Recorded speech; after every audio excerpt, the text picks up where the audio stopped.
I've been working in ministry for about a year now. And in that year, I've come to find out all that goes into it. And I've got to say, I'm truly impressed. Just based off what I've seen alone, we have so many remarkable people that attend First Congregational Church of Ramona. Feel free to give yourselves a round of applause, truly. The sense of love and commitment, even in the worst times here, is a beautiful thing.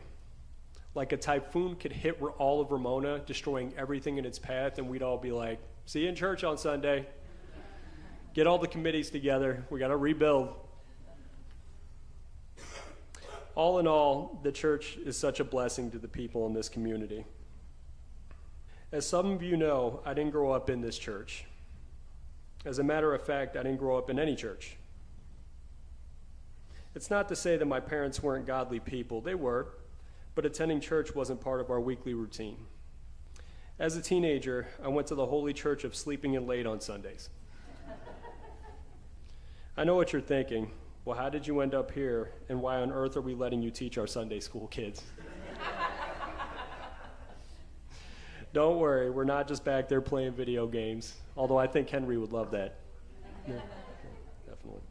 No, what we're teaching the kids back there is really stories from the Bible and the meanings behind them. And kids, some things they seem to resonate to, and other things they just kind of go along with until it's time to go outside and play. And it's funny, as a church with such young youth, it's such a golden opportunity to introduce them to Jesus.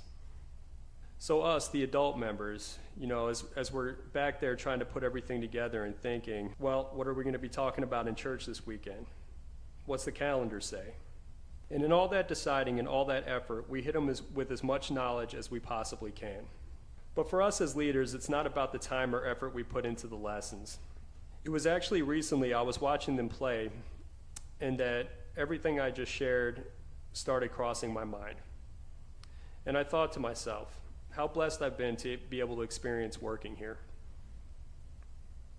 How blessed my children have been to have a place like FCC to look forward to every week. I experience Jesus when I'm teaching and absorbing the Word. My wife experiences Jesus when she's spending quality time with family. Her questions are getting answered as well as her prayers. And my children experience Jesus right there in the FCC playground.